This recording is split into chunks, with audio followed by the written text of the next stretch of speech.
नमस्कार मित्रांनो, ओढणी कॅश या मालिकेतील सचिन आणि साहिल ही प्रेक्षकांची प्रचंड आवडते जोडी बनलेली आहे. तर मित्रांनो, आज आपण पाहणार आहोत की आजच्या एपिसोडमध्ये सचिन आणि साहिल यांच्यामध्ये काय झालेलं आहे. तर मित्रांनो, तुम्ही या चॅनलवर नवीन आला असाल तर सबस्क्राईब आणि लाईक मारून जा. चला पाहू आपण ह्यापुढे काय झालेलं आहे.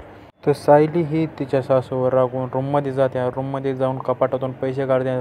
तिला वाटते की सासूलाच पैसे देते काय की, आणि सासू म्हणते तुला म्हणते की मी जाते बाहेर जायला म्हणून, आणि बाहेर जाते आणि अनिसकडे जाते. अनिसला म्हणते की सचिनला कार घ्यायची आहे, पण अनिस म्हणतो नवी घ्यायची का जुनी घ्यायची.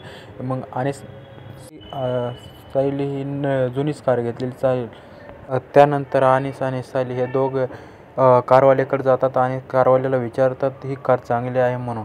पण त्यानंतर कारवाला म्हणतो की ही कार 5 लाख रुपयाला आहे, घ्यायची असेल तर कमीत कमी 2-2.5 लाख रुपये भरावे लागतील.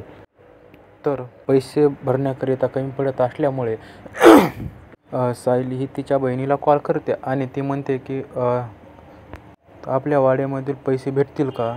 ती म्हणते नाही, कागदही भेटत नाहीत, काय काम आहे एवढे. ते सचिनला सरप्राईज देण्यासाठी कार घ्यायची आहे तर पैसे कमी पडत आहेत.